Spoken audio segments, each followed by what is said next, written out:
Hey everyone, David Morrison here from the Vol Society. Excited to bring you Vol Society's official 2024-2025 Tennessee men's basketball preview. I know it's still the middle of football season as I'm recording it. As you can kind of see in my background, there's a lot of football memorabilia, but you can also see right above my right shoulder here the basketball court is behind me. Normally it's where the football field is, but we're going to talk some Tennessee hoops here in this video.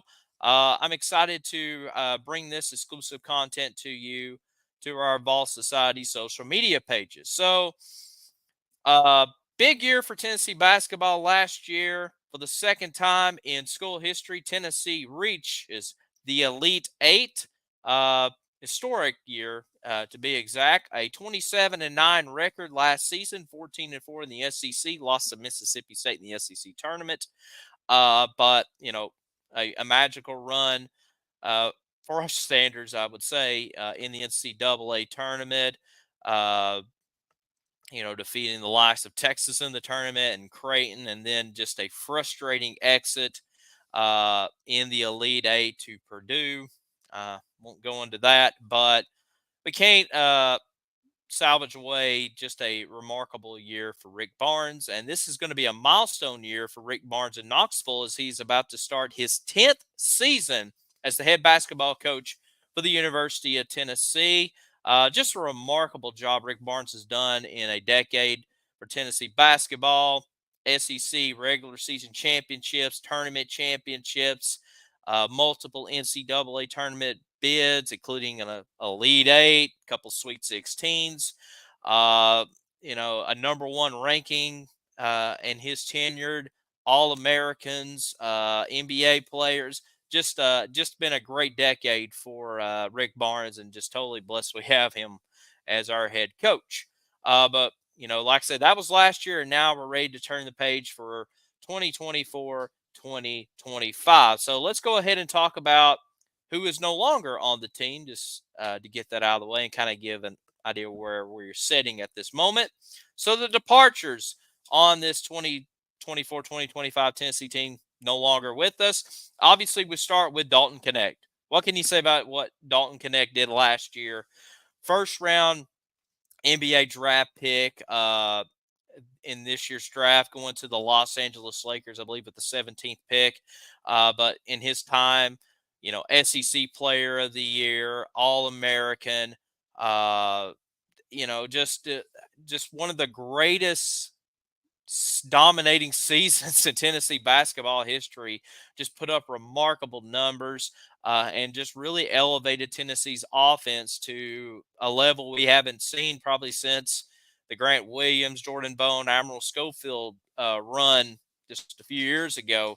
And just an exciting player and a Tennessee legend. And even though he was just only here for one season, but man, he packed a lot in that one season, which takes normally 4 years for any other Tennessee player. But desperately going to be missed. But we wish Dalton the best in the future in the NBA, playing for the Lakers.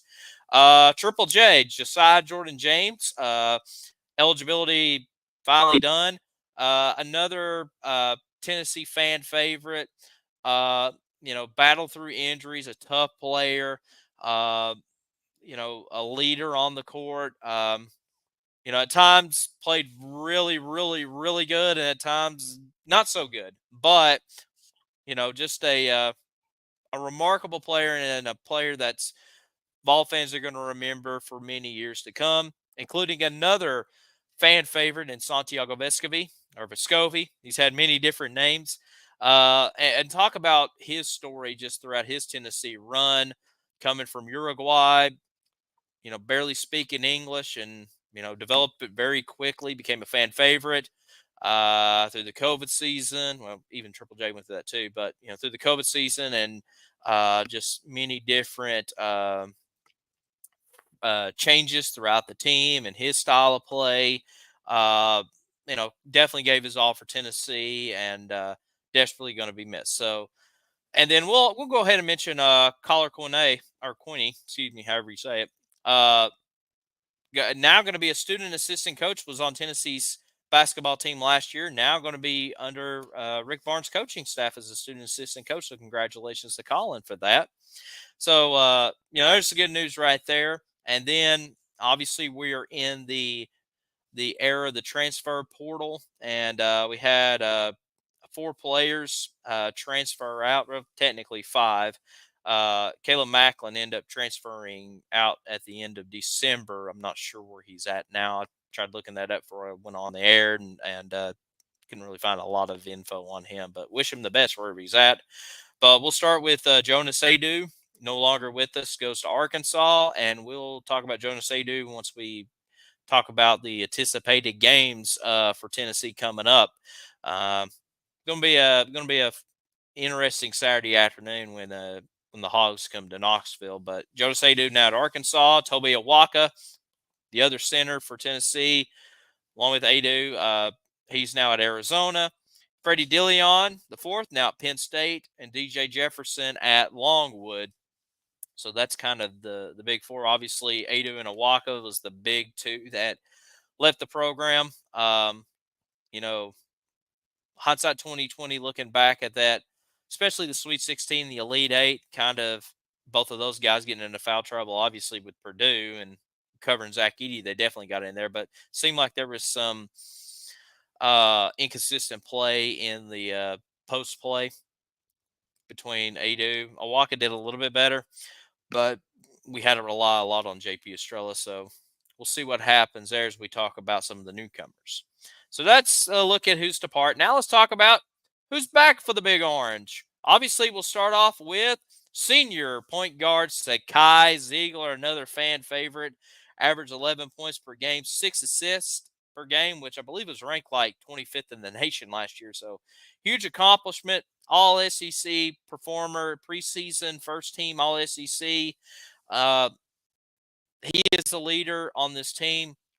And, we'll talk a little bit more about Sakai in just a moment and, my 5 big questions for the upcoming season and what can Sakai bring. But happy to have Z back. Another guy that looked like he was kind of flirting with the transfer portal, but so happy he's back, and that's J. Mashak, senior guard, one of the best off-guard defenders in the SEC. Averaged only 4 points a game, but 44% from the field. And I'll talk a little bit more about J. Mashak also in my questionnaire. And then some of the role players that I believe will make big transitions for Rick Barnes' team. Senior guard Jordan Gainey, averaged 6 points a game coming off the bench, 35%. A great three-point shooter. I expect to see Jordan Gainey to really step up big time this year. Probably be, once again, the first guy coming off the bench because we got some newcomers we'll talk about in a moment that will probably get some of the starting roles over Gainey. But, maybe kind of in that early first couple of months, November, December, when Rick Barnes is still trying to adjust the starting lineup, you'll see Gainey probably start a few games and then kind of settle into his normal lineup. Sophomore for JP Estrella coming back. He's kind of had, I think he's had some sort of a weird foot injury during summer camp and fall camp. But seems like he's ready to go for the most part. Excited to see what he can do. I think he's going to be probably the 7th guy coming off the bench after Gainey because we'll talk about the new post player in a moment. But JP Estrella, excited to have back. Definitely played a big key part in the NCAA tournament with the foul troubles, as I mentioned, with Adu and Awaka. Cade Phillips, sophomore, coming back. I think Cade Phillips is a very underrated player. I'm excited to see him transition his game to another level. I think he's like a 6'7" post player, can play the wing a little bit, get inside, and defend fairly well. So excited to see this youngster, Cade Phillips, step up. I think he had some injuries last year, didn't get to play a whole lot, but a new year and new opportunities for him. Cameron Carr, another guy I'm excited about, another sophomore. I think, unless something crazy happens, he transfers. I think he's going to be a 4-year guy at Tennessee. Excited to see him transition his game to another level. So, definitely see him play a lot uh, uh, this upcoming season, get some more minutes, prove his stats there. So you know, a lot of interesting guys coming off the bench to really elevate their game, Vol fans are very familiar with Estrella, Cameron Carr, and then getting a little bit more familiar with Cade Phillips. And then Grant Hurts, a guy that from Cleveland, Tennessee, transferred in from UT Martin, second year in the program. Didn't get to see a whole lot of action last year, but, not sure if we'll see too much with him. But, happy that he's with the Vols, obviously, and is a local kid. All right, let's talk about the newcomers, transfer portal players. Let me scroll down here, and here we go. Newcomers. So let's talk about Chaz Lanier. So Chaz Lanier comes to us from North Florida, and all these transfers coming in, I believe, are all seniors too. So just keep that in mind. But Chaz Lanier played at North Florida.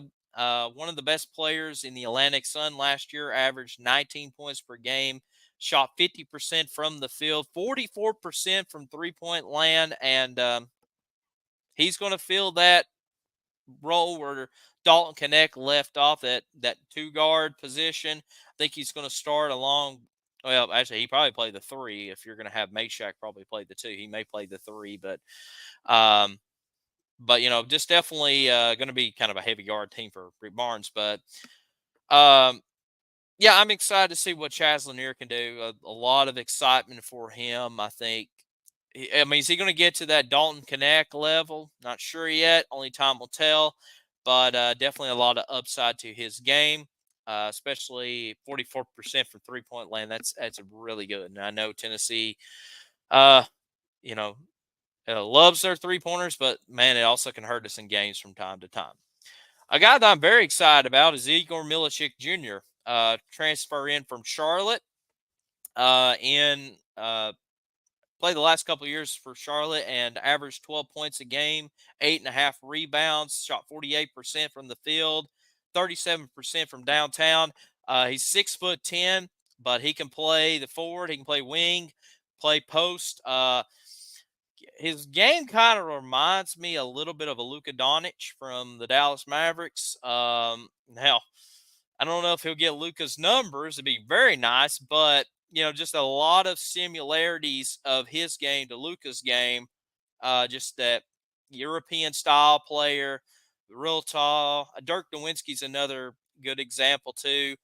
Can go inside, but also can go out and hit the three. Loves the corner three. I think he shot like 50% in the corner.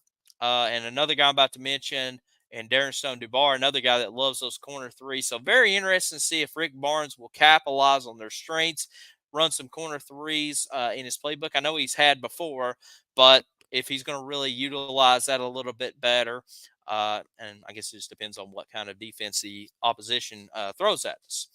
We'll go ahead and mention Darlington Dubar, or Darren Stone-Dubar, excuse me.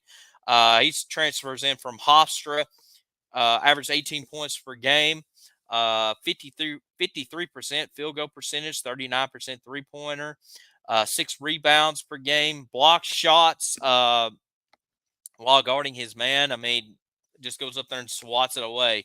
And like I said, he loves the corner three. I think his corner three percentage is like 44%. So, another guy that is an attacker to the rim. Same thing with I should have mentioned that with Chaz Lanier. Chaz Lanier loves to attack the rim too, and he's got some exciting dunks you can look up on YouTube. But DeBar's kind of that same way too, probably a little bit more versatile. But excited to see what he can bring. And then finally, the other transfer in Felix Okapar. Local kid, played in he's from Chattanooga, or played high school basketball in Chattanooga at Hamilton Heights High School. He's like 6'10", maybe 6'11". Played at Ohio State, averaged 5 points per game, 58% from the field with the Buckeyes, 6 rebounds, averaged almost 2.5 blocks per game. And his YouTube highlights, I mean, there's a lot of block shots. He played up against Zach Edey last year when he was at Ohio State, obviously in the Big Ten. Just He just loves to protect the rim, and I know rim protection is huge in the SEC. Rick Barnes loves rim protection, and he's going to really love this guy. And I think he's a viable replacement, in my opinion, over a Jonas Adu and even a Tobe Awaka. Now, is he going to go out there and get a double-double per game? No, he's not. I think his numbers are going to be very similar at Ohio State. 5 points a game, 6 rebounds. But you just need that enforcer in the post, in the paint, and I think Felix can really bring that to you. Um, just he does a lot. There's a several alley oop plays I saw in his highlight reel that Ohio State just kind of lobs it up to him and he slams it in or just catches it and lays it up. And we've seen that over the years, like a Kyle Alexander, uh, Folky from time to time did that. Probably not a rim rocker like Felix is going to be, but we have seen that in the past. So excited to see these young guys, and then some of the freshmen. Probably the only true freshman you're going to really see probably get a lot of playing time is Bishop Boswell from Charlotte, North Carolina, 6'4", 203 pounds, a guard. You'll probably see Bishop definitely play early on in the year, and we'll see where he kind of fits in the rotation. But a name that definitely for the future for Tennessee basketball upcoming is Bishop Boswell. And then you got Campbell Duncan, Ben Meyer, and Gavin Paul kind of rounding up that recruiting class for Rick Barnes. So there's some of the newcomers. If I had to make a projection starting five, right now I would probably say Zakai Ziegler, Jeremiah Mashak, Chaz Lanier, Igor Milicic, and Felix Okapar. That would probably be my five that I would start right away, and then have Gainey, JP, Cade, Cam Carr to come off the bench. So there's about 9 right there. And then if you need a 10, probably a Dubar would be the 10th. And it's not saying that, they're terrible players, but, you know, that's probably the 10 I would feel comfortable with at this time. And then a Boswell maybe 11, but like I said, you can always redshirt him and have an extra year. But you got a lot of seniors on this team with Z and Mashak, and then all the transfers you brought in. Obviously, Tennessee's going to utilize it next year, but you know after that, it's kind of you're down to J.P. Estrella, Kate Phillips, Bishop Boswell. I think probably need to get Boswell a lot of minutes now. I think about it to really establish the future for Tennessee basketball, and let the future take care of itself. All right, so let's go ahead and talk about some of these headlines for the upcoming season. So I have 5 headlines here. I did this last year in the preview, so I thought this fit a little bit better, and we'll kind of speed through it a little bit here. So number 1, who will replace Dalton Connect? Well, that's a big question right there, and honestly, it's hard to replicate what Dalton did last year. And, as much as I really hyped up a lot of these players, I don't know if you really have that guy that can really have that type of season. I think it's going to come down, in my opinion, to multiple guys. I think Chaz Lanier, as I mentioned, will be probably the closest to get to that. And I think he'll put up some big numbers, but All-American numbers, yeah, we'll see. I don't never say never in that. But I think it's going to really come down between Chaz Lanier, Milicic, and even, Jordan Gainey. Jordan Gainey can knock down some threes and put up some shots. And I think that's where you're going to see a lot of your offense come into play, which is going to kind of lead into the next 2 questions between Z and Mashak. But I think that's where a majority of your offense is going to come in there, and I think Okapara will put in some shots from time to time underneath the basket. I mean, Z's going to put in some shots. Mashak will put in some shots, but that's not their strength of their game. They're not a 15 a night per game. I mean, maybe Z can go off from time to time and have a hot shooting night, but I think Z and even Rick Barnes will probably tell you your best game is on the defensive side, and that's going to transition to number 2. What are Zakai Ziegler's expectations this season? Well, obviously he's the point guard. He is he's the straw that stirs the drink, the maestro, the quarterback of this team. I just want Z to be a leader this year, just to really. I mean, he already is one, but really be a leader. On the floor, getting guys set up. You got a lot of new guys, learn new terminology with the transfer portal, and bringing these new guys in, but to really establish as a leader because this is his team, and I think Z, for only 5'9" and maybe at 200 pounds soaking wet, I mean, he has to be a big focal point for this team, be an exceptional leader, get guys in the right place, set the plays up, and then just play his game.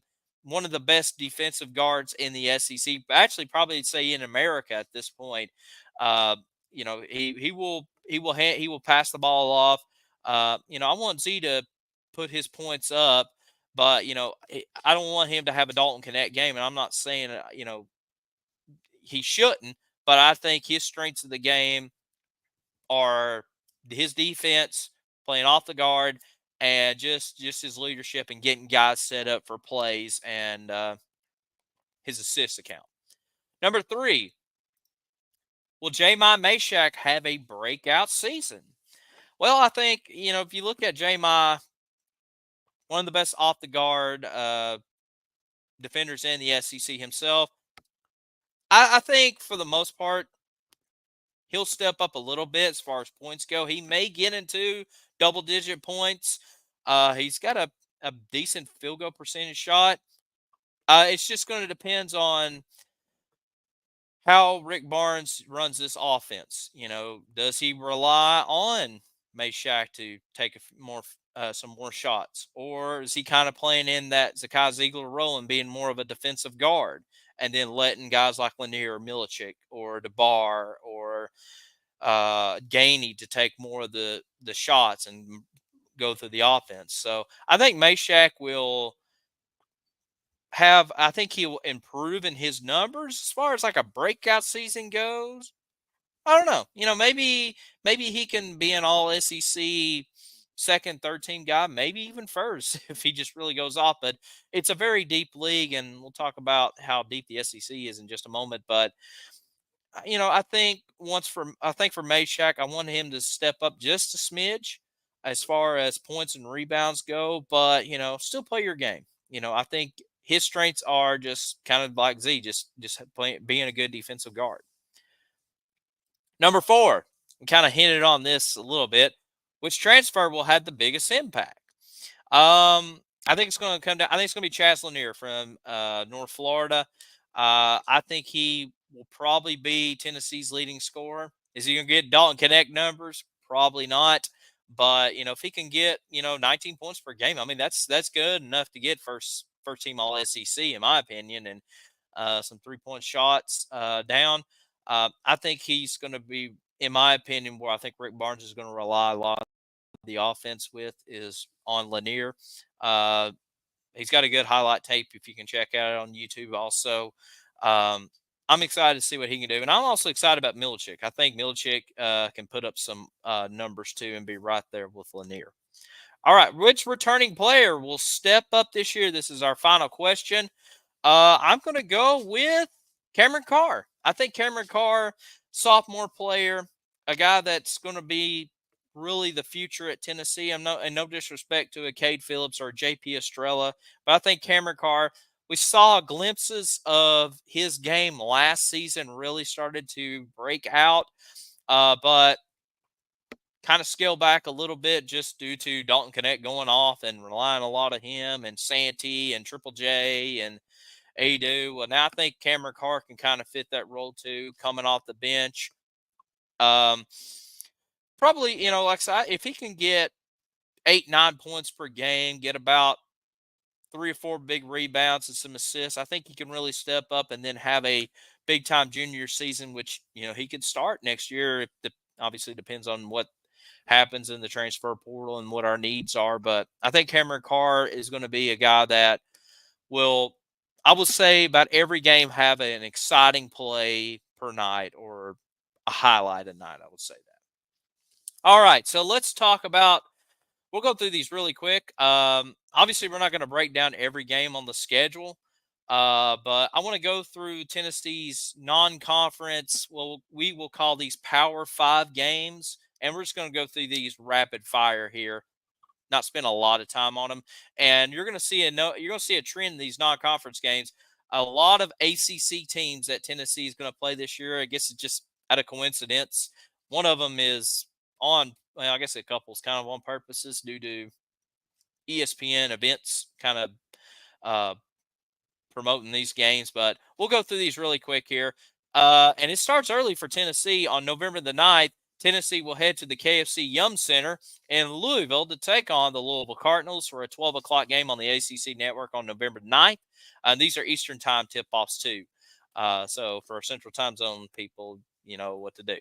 Anyways, Louisville rebound, a team that just has a new head coach. They brought in the coach from College of Charleston. This program has been down the last 2-3 years. Well, really, I guess the last 3 years with Kenny Payne. That program just took a big nosedive when he got there. Kind of still dealing the effects of the Rick Pitino scandal from now a decade ago. So I expect Tennessee to handle business in this game and come away with the wins. Early on, Louisville's still trying to adjust to their team, and it's very early in the season. September 21st, Tennessee will participate. I think it's the Bahama Ma Jam Invitational or whatever. It's down in the Bahamas, and I probably said the tournament name wrong, but it's something to that degree. Anyways, point is they're taking on Virginia November 21st at 9:30 Eastern time tip-off on the CBS Sports Network in the Bahamas against Virginia.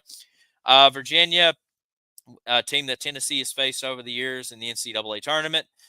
Very slow tempo team, very similar to we saw with Wisconsin last season and South Carolina in the SEC. They like to grind. Yeah, they burn a lot of the shot clock and take shots. A good defending team. Virginia, a notable NCAA tournament team, but hasn't won an NCAA tournament game since they won the whole thing in like 2015. They keep getting one and done. So hopefully Tennessee can one and done them in this tournament here. But we shall see. And then the next day in the Bahamas, Tennessee will either take on Baylor or St. John's. And we'll find out the time when we get there. All right. Real quickly here, SEC ACC Challenge. Tennessee will be at home on December the 3rd, and this starts like, oh goodness, almost like a 10-day stretch here of just like big-time matches against these ACC teams. But Syracuse comes to town December the 3rd, 7 or 7:30 on ESPN or ESPN2. We'll find out once we get there. Syracuse, another team that rebuilding after Jim Boeheim, I guess, resigned a couple of years ago, still trying to figure out their identity.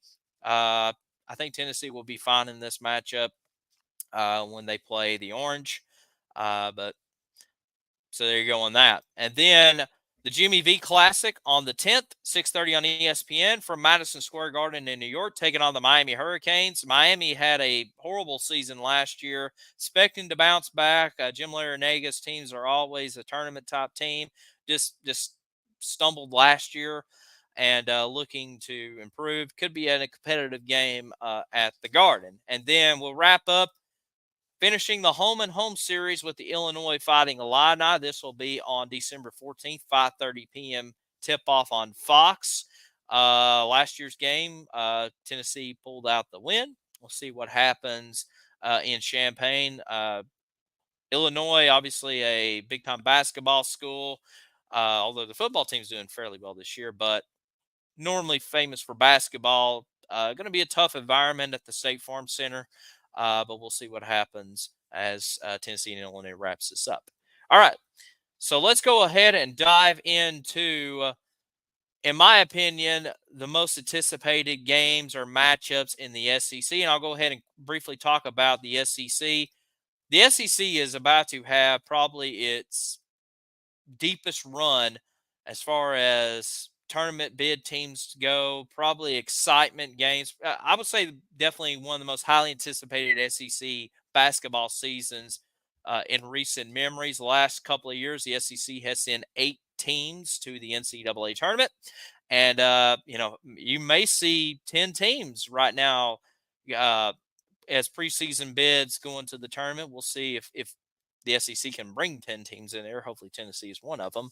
But I picked out 6 SEC games that or matchups that's going to be definitely going to shape out Tennessee's season throughout, obviously, the basketball season. So we begin at number 6, and that's the Florida Gators. Tennessee will have a home and home matchup, and by the way, there are 3. They changed the SEC schedule obviously this year with the additions of Oklahoma and Texas. So there are going to be 3 home and home series that each team will play. So for Tennessee, it is Florida, Kentucky, and Vanderbilt, and then the rest is broken up home and away. And we'll talk a few of these games in the map in this section here. But Tennessee goes to Gainesville on January the 7th. I believe that's on like a Tuesday or Wednesday night. I can't remember off the top of my head. And then a Saturday matchup at home on February the 1st, which is also the same day Coach Calipari in Arkansas, or Coach Calipari goes back to Kentucky as he takes Arkansas to Kentucky. So a little side note there. But Florida is going to be a pretty compelling game here. For Todd Golden's squad, they bring back Walter Clayton Jr., guy that averaged 17 points a game for Florida. Alex Condon, third-team SEC player. And then some transfers in: Elijah Martin from Florida Atlantic, Sam Alexis from Chattanooga, and a kid from Washington State coming in for the Gators. So definitely going to be a more competitive Florida team that played in the SEC championship game, SEC tournament championship game last year before losing to Auburn. I believe they played in there. All right, so let's take a look at number 5, the Kentucky Wildcats, and I kind of mentioned it in the Florida video. For the first time, I think since 2008, 2009, John Calipari no longer the head coach at Kentucky. He is at Arkansas now, and we'll talk about the Hogs in a moment. Mark Pope, former Kentucky player, national championship player, coached at BYU last year, now takes over Kentucky. They just recently had Big Blue Madness at I don't know if it was at Rupp Arena or somewhere else, but definitely kind of had a hero's welcome back, and they brought back Rick Pitino, which was awkward, I will say, as a Tennessee fan. Just if you kind of know Kentucky basketball and Rick Pitino, you kind of know the story there, but it was a mixed reaction to say the least. But anyways, back to our game. Kentucky, January 28th in Knoxville, February 11th at Rupp. There's like no returning players for Kentucky coming back. A lot of them hit the NBA, including Reed Shepherd, many others. But, obviously with Kentucky hitting the transfer portal, which is the entire team, they're going to bring in Jackson Robinson, who comes with this coach from BYU. He's right now a preseason third All-SEC team. Lamont Butler from San Diego State, Brandon Garrison from Oklahoma State, Andrew Carr from Wake, Kerr Krissa from West Virginia. Tennessee fans may remember him when Arizona came to town a couple of years ago, I guess. Kobe Bray from Dayton. I mean, just a lot of transfer player portals for Kentucky. Obviously, a rival game, going to be a lot of fun. Will be very interesting to see how Mark Pope does in his time in Lexington. Number 4, Texas A&M. This, to me, is the sleeper team to win the league this year. Buzz Williams has his best roster. Returns back Wade Taylor IV, who was phenomenal last year. You got Manny Obeki, Jace Carter, Hayden Hefner. This can be a team that can make a pretty deep run in the NCAA tournament. Tennessee's going to have to really pay attention to this team and really play their top game, because they got to go to College Station on February the 22nd. It's the only matchup we get with Texas A&M unless we meet in Nashville. Definitely going to be a hostile environment and a game that Tennessee needs to take seriously, because I think this A&M team can be dangerous. Number 3, the Auburn Tigers. Bruce Pearl's group. Last year's SEC tournament champions, they returned back Janai Broom, their best player for last year, and also they have Chad Baker, Mazra, and Denver Jones returning back. They ended up picking up a big-time transfer in J.P. Pigues from Furman, who was in the NCAA tournament last year, and I think they beat Virginia last year, if I'm not mistaken. And then Miles Kelly from Georgia Tech. Once again, the only matchup we get with Auburn, and it's at the Jungle, if you will.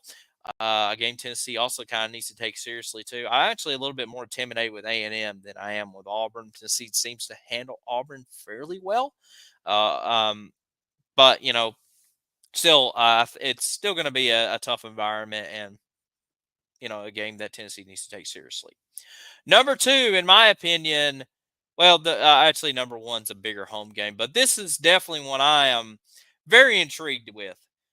January 4th, the SEC opener at home against Arkansas. There's going to be a lot of storylines in this game on the 4th of January. Obviously, Coach Calipari now in Arkansas, which, that ripple effect of Coach Cal going to Arkansas started back when Rice fired their head coach and hired the SMU head coach, which led to Andy Eflin leaving USC, taking SMU, Eric Musselman leading Arkansas to go to USC, and then Coach Cal coming from Kentucky to Arkansas, and then Mark Pope from BYU to Kentucky. Yeah, it was that firing in Houston, Texas at Rice created a huge ripple effect. But point is, Coach Cal now at Arkansas, and of course the biggest storyline going into that game will be the return of Jonas Adu. Former Tennessee Vol, played for us for 3 years, now at Arkansas. It's going to be a hostile environment. The crowd is really going to get on to Adu every time, not only when he steps on the court and warm-ups, but every time he touches the basketball. You're going to hear some boos from the crowd, just going to prepare you for it, whether you agree with it or not. But this Arkansas team is going to be really good. They got a couple Kentucky players, and DJ Wagner and Big Z. If you remember Big Z from last year, big 7-footer on this Arkansas team. They got a nice Janelle Davis from Florida Atlantic. He was their big-time player in that Final Four run for the Owls. Boogie Flan, a freshman that Coach Cal is going to rely on. Trevor Brazel returns back for Arkansas. Carter Knox, I think he's also a freshman. So I'm excited about this game. It's going to be a lot of fun. We'll see what happens in this one. It's going to be a battle for 40 minutes, and especially with Adu tied into that, it's going to be a lot of storylines for that one. And then number one, March 1st, Thompson Bowling Arena, Alabama. The preseason favorite to win the SEC this year. Last year, made their very first Final Four and lost in the national championship game to UConn. They returned back Mark Sears, who's preseason SEC Player of the Year. You got Grant Nelson, Latrell Wrightsell Jr. This Alabama team is going to be loaded. Nate Oates, he knows how to win, and he's got a talented team. But like I said, Tennessee has done fairly well against Alabama at home. So another hostile environment game, March the 1st. We'll see where both teams are at, but definitely looking forward to it. So, and some teams to watch out for in the SEC. I mentioned it's a very deep league. I'm not going to go through everybody, but teams to kind of watch out for this year: Mississippi State, Ole Miss, Texas, Georgia, South Carolina. Teams I think can give Tennessee fits from time to time, but probably not as challenging as some of these others. But you never know; a lot can happen in this one. But that kind of that kind of wraps up here with this Tennessee Bennett's basketball preview. But excited about the Vols this year. Excited for Rick Barnes, his 10th season on Rocky Top. Excited to see what Zakai Ziegler can do, J.My Meshack, and the new guys, and Chaz, and Igor, and Felix, Darren Stone. Some great games coming up, and we'll see what happens this upcoming Tennessee men's basketball season, and I hope you enjoy it. If you're new to Vol Society or just stumble across our video, please like the YouTube video. Follow us on Facebook at facebook.com/UT Vol Society. Also, follow us on X at Society Vol. And yeah, we look forward to some Tennessee men's basketball. And I hope you enjoy this video. And we'll talk to you next time. This is David Morrison from the Vol Society. Have a wonderful